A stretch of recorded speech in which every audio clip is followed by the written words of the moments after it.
Hi viewers, welcome to our channel. ప్రస్తుతం మనతో పాటు సీనియర్ జర్నలిస్ట్ దాము బాలా సార్ వారితో మాట్లాడదాం. నమస్కారం సార్.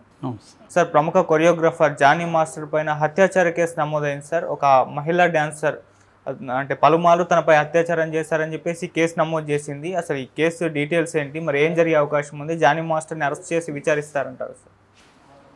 అరెస్ట్ చేసేదానికి ఆల్రెడీ రెడీ అవుతున్నట్టు చెప్తున్నారు. కేసు ఏంటంటే జానీ మాస్టర్ మనకు తెలుసు, ఆయన వెరీ పాపులర్. సో పైగా జనసేనలో కూడా అతను జనవరిలో చేరాడు. సో అందువల్ల క్యాంపెయిన్ కూడా చేశాడు పవన్ కళ్యాణ్ గెలిపించమని, అందువల్ల కూడా పాపులర్ అయ్యాడు. సో ఆయన మీద రాయదుర్గంలో ఒక జూనియర్ డ్యాన్సర్ అంటే ఆమె కూడా కొరియోగ్రఫర్ అని చెప్తున్నారు. ఆమెది నేటివ్ మధ్యప్రదేశ్ అని చెప్తున్నారు. గత 6 నెలల నుంచి తనతో కలిసి పనిచేస్తుంది. సో ఆమె రాయదుర్గంలో పోలీస్ కంప్లైంట్ ఇచ్చింది. అదేంటంటే గత 6 నెలల నుంచి నేను చేరినప్పటి నుంచి కూడా నన్ను ముఖ్యంగా అవుట్డోర్ షూటింగ్లకు వెళ్ళినప్పుడు అంటే ముంబై, చెన్నై ఇలాగ బయటికి వెళ్ళినప్పుడు తను నా మీద అత్యాచారం చేశాడు, తర్వాత వేధించాడు, నాకు గాయాలైనాయి. నార్సింగ్లోని మా ఇంటికి కూడా పలుమార్లు వచ్చి నన్ను లైంగికంగా వేధించాడు అనేది ఆమె కంప్లైంట్ ఇచ్చింది. దాన్ని రాయదుర్గం పోలీసులు 0 ఎఫ్ఐఆర్ చేశారు.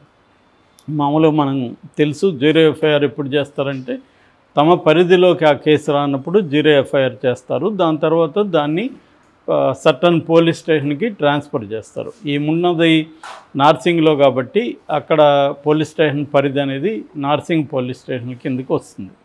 అందుకని ఈమెమో కంప్లైంట్ ఇచ్చింది రాయదుర్గంలో. మేబీ అక్కడ ఎవరైనా తెలిసిన వాళ్ళు ఉండొచ్చు, అలాగా ఆమె అక్కడ ఇచ్చింది. సో అక్కడ నుంచి వీళ్ళు 0 ఎఫ్ఐఆర్ తీసుకొని దీన్ని అక్కడ ట్రాన్స్ఫర్ చేశారు. అందులో ఇప్పుడు బిఎన్ఎస్ కొత్త చట్టం వచ్చింది కాబట్టి భారతీయ న్యాయ సంహిత బిఎన్ఎస్ కింద 376 అత్యాచారం కేసు అంటే రేప్ చేశారని, తర్వాత 356 అండ్ 323 ఈ 3 సెక్షన్ల కింద అంటే ఒకటి క్రిమినల్గా బెదిరించారని, రెండోది గాయపరిచారని, మూడోది అత్యాచారం చేశారని ఈ 3 సెక్షన్ల కింద కేసు నమోదు చేశారు. ఈరోజు అరెస్టు చేసే అవకాశాలు ఉన్నాయని కూడా అంటున్నారు. సో బేసిక్గా అయితే ఇంకా డీటెయిల్స్ తెలియాల్సి ఉంది. తను అయితే ఇంకా ఓపెన్గా వచ్చి ఖండించలేదు దాని గురించి ఏం జరిగింది అనేది. ఎప్పుడైనా కూడా మన ఆరోపణే వాస్తవం అని చెప్పలేము. చాలా కేసుల్లో వాళ్ళకి వేరే గొడవలు ఉండి కూడా లైంగికంగా పెట్టచ్చు, లేదా లైంగికంగా కూడా చేసి కూడా ఉండొచ్చు, చెప్పలేము. మనం ఏమైనా జరిగి ఉండొచ్చు. మామూలుగా జానీ మాస్టర్ గురించి చెప్పుకోవాలంటే జానీ మాస్టర్ది అసలు పేరు షేక్ జానీ బాషా, నెల్లూరు ఆయనది. ఆయన 82లో పుడితే 92 నుంచి అంటే 10 ఇయర్స్ నుంచే అతను డ్యాన్స్ దీంట్లోకి ఉన్నాడు. అయితే అతను పాపులర్ అయింది మాత్రం 2007 స్టార్ మాతో పాపులర్ అయ్యాడు. స్టార్ మాలో నీతోనే డ్యాన్స్కి జడ్జిగా రావడం, అంతకుముందు డీలో ఉండడం, అలాగా పాపులర్ అయ్యాడు. తర్వాత తెలుగులో పవన్ కళ్యాణ్ సినిమాలకి చేయడం, తర్వాత అల్లు అర్జున్, జూనియర్ ఎన్టీఆర్, రామ్ పోతినేని, రవితేజ ఇలాగ అంటే హైలీ ఎనర్జెటిక్గా చేయగలడు. తను కాన్సెప్ట్ ఓరియంటెడ్గా కూడా చేయగలడు. మనకు తెలుసు అలవైకుంఠపురంలో బుట్టబొమ్మ పాటకి ఎంత పేరు వచ్చిందో తెలుసు, దానికి ఇతనే కొరియోగ్రఫర్. ఆ తర్వాత ఈ మధ్యనే ఆయనకి నేషనల్ అవార్డు వచ్చింది. తిరు చిత్రాంబలం అని మన ధనుష్ పాట, ధనుష్ సినిమా, దాంట్లో మేఘం కరుగుతుంది అనే ఒక పాటకి అతను చేసిన డ్యాన్స్కి నేషనల్ అవార్డు వచ్చింది. సో ఇతనికి పలు అవార్డ్స్ కూడా వచ్చాయి. నంది అవార్డ్స్, తర్వాత Filmfare award, SIIMA award, cinema award, ఇలా రకరకాల అవార్డ్స్ కూడా వచ్చాయి. చాలా తక్కువ కాలంలో పైకి ఎదిగినట్టుగా మనం చెప్పుకోవచ్చు. సో అయితే ఇతను ఈ మధ్యకాలంలో రాజకీయాల్లోకి ఎంటర్ అవ్వడం, అంటే జనసేనలో చేరడం, పవన్ కళ్యాణ్ మీద మొన్న కూడా ఒక దీంట్లో అతను మాట్లాడుతూ పవన్ కళ్యాణ్ నెక్స్ట్ 2 సార్లు సీఎం ఆయనే, 34 వరకు ఆయనే సీఎం, ఆ తర్వాత కూడా ఆయనే సీఎం ఇలాగా మాట్లాడాడు.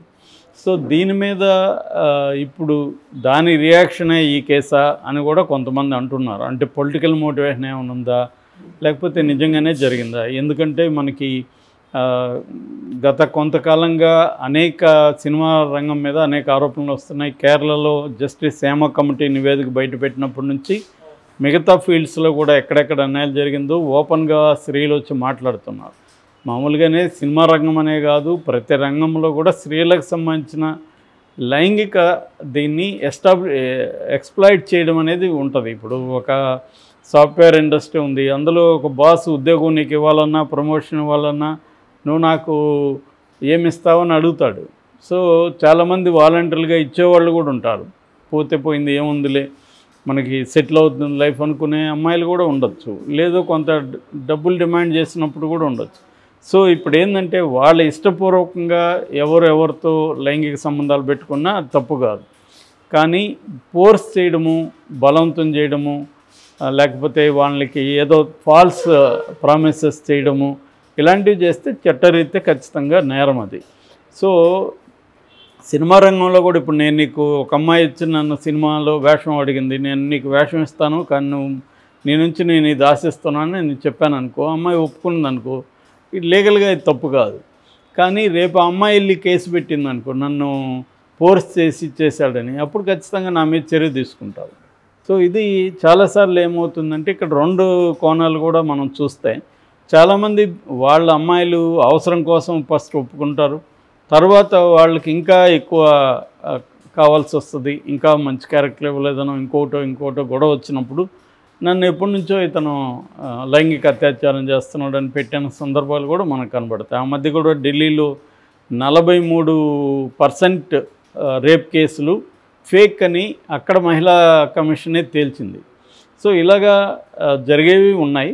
నిజంగా కూడా ఫోర్స్ చేసి వాళ్ళని ప్రెజర్ చేసి కూడా ఉన్నాయి. మామూలుగా ఎవరైనా కూడా ఫోర్స్ చేసి ప్రెజర్ చేసి చేయడం అనేది ఎప్పుడు జరుగుతుందంటే వాళ్ళ మీద అథారిటీ ఉన్నప్పుడు. జనరల్గా కొరియోగ్రఫర్లు, డ్యాన్స్ మాస్టర్లు మధ్య ఈ సంబంధాలు జనరల్గా ఉంటాయి మన సినిమా రంగంలో చూస్తే. ఎందుకంటే ఈ డ్యాన్స్ మాస్టర్ల దగ్గర ఎక్కువ మంది అమ్మాయిలు పనిచేస్తుంటారు. అబ్బాయిలు పనిచేస్తారు, కానీ అమ్మాయిల గురించి మనం మాట్లాడుకుందాం. అమ్మాయిలు పనిచేస్తున్నప్పుడు వీళ్ళు ఏం చేస్తారంటే తను కోరింది ఆ అమ్మాయి ఇస్తే ఆ అమ్మాయిని ప్రమోట్ చేస్తారు.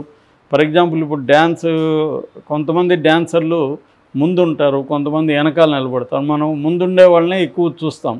సో వీడికి నచ్చిన అమ్మాయిని ఒక్కోసారి ముందు పెట్టచ్చు. మామూలుగా అయితే దాని వెనక లాజిక్ ఏంటంటే డ్యాన్స్ బాగా వచ్చిన అమ్మాయి, కొద్దిగా కెమెరాకి బాగున్న అమ్మాయిని ముందు పెడతారు మామూలుగా అయితే. అట్లా కాకుండా చాలాసార్లు నేను కూడా ప్రత్యక్షంగా చూసాను ఇది. చాలాసార్లు ఏం జరుగుతుందంటే వీడికి ఆ అమ్మాయి ఏదైనా ఫేవర్ చేస్తే ఆ అమ్మాయిని ముందు పెడతారు. చాలాసార్లు అసిస్టెంట్ డైరెక్టర్కి అర్థమైపోతూ ఉంటుంది ఈరోజు ఎందుకు ముందు పెట్టాడు మనోడు. సో దాని మీద కొద్దిగా ఆరాధిస్తే తెలిసిపోతుంది. సో ఇలాంటివి చేస్తారు, అంటే అమ్మాయికి ప్రమోషన్ వస్తుంది. అట్లాగే అమ్మాయిని బాగా ఫోకస్ చేస్తారు. సో రెండోది ఏంటంటే సీనియర్ దీని కిందకి వేసి రేపొద్దున అమ్మాయికి రెమ్యునరేషన్ కూడా ఎక్కువ వచ్చే అవకాశం ఉంది. అట్లాగే అమ్మాయిని ఇంకొంత ప్రమోట్ చేసి వేషాలు ఇప్పించడం అలా కూడా చేసే అవకాశం ఉంది. మనకు చాలాసార్లు త్రిష లాంటి వాళ్ళు ఇలాగా జూనియర్ డాన్సర్గా ఉండి కూడా పైకి వచ్చిన వాళ్ళు చాలామంది ఉన్నారు. సో అందువల్ల కూడా అమ్మాయిలు ఏం చేస్తుంటారంటే ఎవరైతే డ్యాన్స్ మాస్టర్ ఉన్నారో అతన్ని కాకపడడానికి రకరకాలుగా వాళ్ళు కూడా ట్రై చేస్తుంటారు. సో వీళ్ళు కూడా ఇవన్నీ ఉన్నాయి కాబట్టి తాము వీళ్ళకి ఈ ఫేవర్స్ చేస్తే వీళ్ళు మనకి చేస్తారని వీళ్ళు కూడా ప్రెజర్ చేయొచ్చు. కాబట్టి తను ఆల్రెడీ మ్యారీడ్, ఆయేష్ అని వీళ్ళ భార్య పేరు, ఒక బాబు ఒక పాప వీళ్ళకి. మరి ఈయన అలాగా చేశాడా లేదా అనేది మనకైతే తెలీదు. కంప్లైంట్ ఇచ్చారు కాబట్టి ఇప్పుడు పోలీసులు అరెస్ట్ చేస్తారా లేకపోతే 141 నోటీస్ కింద అతను పిలిపించి విచారిస్తారా అనేది చూడాలి. అయితే ఇది జనసేనకు కూడా లింక్ అయింది కాబట్టి ఆల్రెడీ వైసీపీ వాళ్ళు దీన్ని ఫోకస్ చేస్తున్నారు. ఎందుకంటే పవన్ కళ్యాణ్ మాట్లాడితే మహిళలు అది ఇది అంటాడు. మరి పవన్ కళ్యాణ్ ప్రియమైన ఫ్రెండు, ఆయన ప్రియమైన శిష్యుడు. సో ఆయనకు మీద వచ్చినప్పుడు పవన్ కళ్యాణ్ ఎందుకు మాట్లాడట్లేదు అని.